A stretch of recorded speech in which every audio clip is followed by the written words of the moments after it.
Bir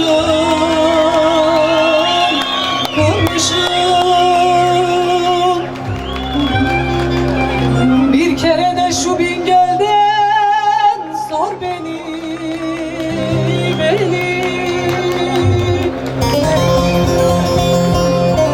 Adaklı'da nasibimi bulmuşum.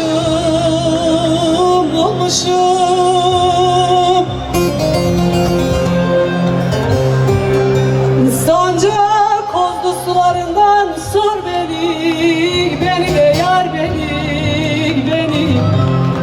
sor beni.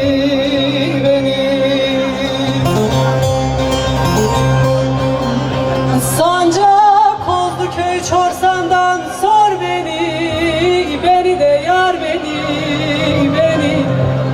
sor beni.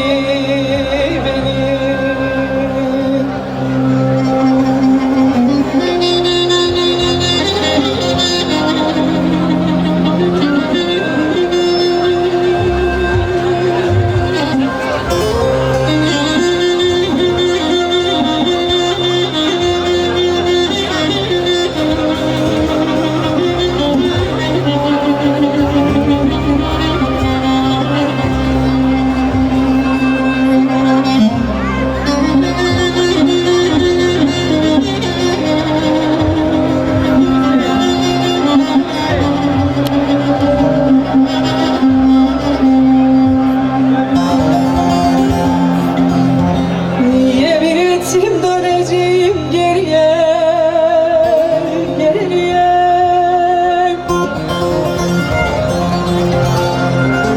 Sancak aşkı şu Kozlu'dan beriye.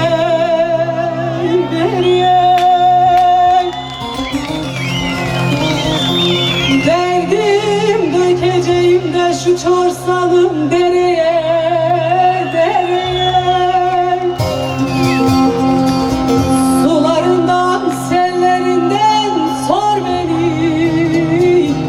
Beni de yar beni,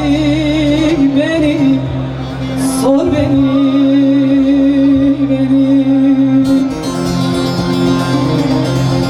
Sularından